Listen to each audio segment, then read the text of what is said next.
మొత్తం rescue team, అదేవిధంగా మన ఎంఆర్ఓ, మన ఆర్డీఓ గారు, రెవెన్యూ డిపార్ట్మెంట్, పోలీస్ డిపార్ట్మెంట్ అందరూ కూడా అలర్ట్ అయ్యి ఇక్కడికి రావడం, ఇమీడియట్గా అక్కడ చుట్టుపక్కల ఉన్న ఇళ్లలో ఉన్న వాళ్ళందరినీ కూడా ఇమీడియట్గా అక్కడ నుంచి వేరే ప్రాంతాలకు తరలించడం, ఆ బాడీస్ని కూడా వెలికి తీసే పరిస్థితుల్లో ఇంత వర్షంలోని కూడా ఎక్కడా కూడా వాళ్ళు లేట్ చేయకుండా గబగబా కార్యక్రమాలు కూడా చేస్తున్నారు. ఆల్రెడీ ఇప్పుడు 3 క్యాజువాలిటీస్ హాస్పిటల్కి వెళ్ళి మళ్ళీ ఒకరు చనిపోయి ఇంకా ఒకరు దేహం ఇప్పుడే మనకి ఐడెంటిఫై అయింది, ఇంకొకరు ఉన్నారు ఉన్నది కానీ ఇంకా నాట్ ఇట్ షూర్. ప్రస్తుతానికి 4 చనిపోయారు, 3 ఇంజూరీస్తో ఉన్నారండి. 4కి కూడా గవర్నమెంట్ తరఫు నుంచి 5 లక్షల రూపాయల ఎక్స్గ్రేషన్ కూడా ప్రకటించడం జరిగింది.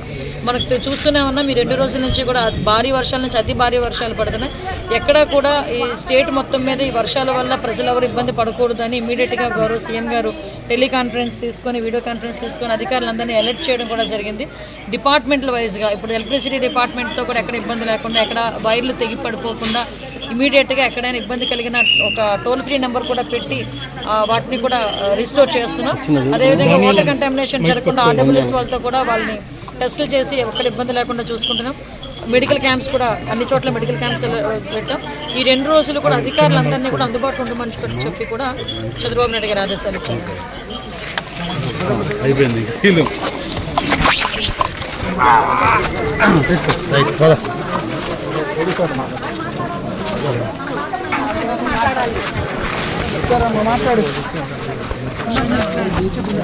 మీరు ఏదైతే అడిగారో ప్రైవేట్ హాస్పిటల్ పంపించామా?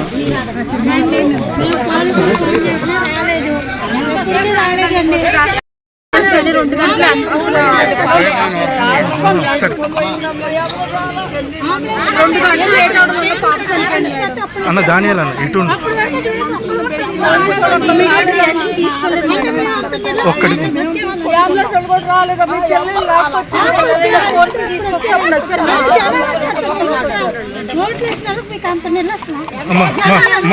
ఒక్కడిగా అనుకోండి,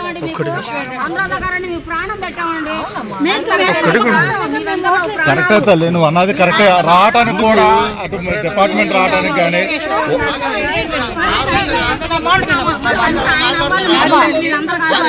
4 గంటలకి జరిగింది. 6ంటికి వచ్చారు. ఆ రోడ్లో ఉన్న 3 బయటకి వచ్చినాక 2 తీశారు.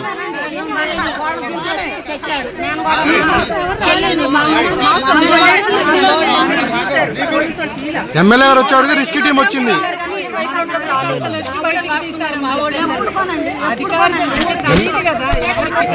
నిద్రలోనే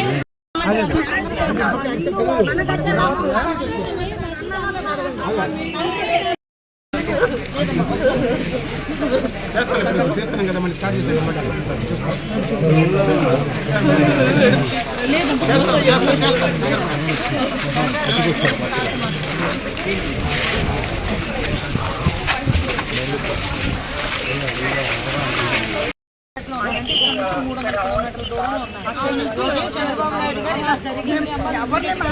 ఉదయం 7 గంటలకే సీఏ గారు ఇక్కడ ఉన్నారండి సీన్ లో.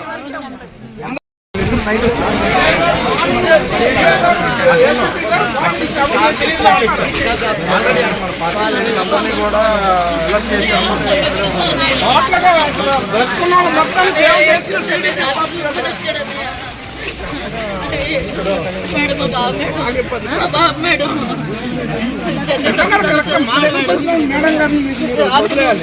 ఏరియాకి వచ్చాడు మేడం, ఫోన్ ఎత్తట్లేదు మేడం, వచ్చి నుంచి ఫోన్ చేయలేదు మేడం.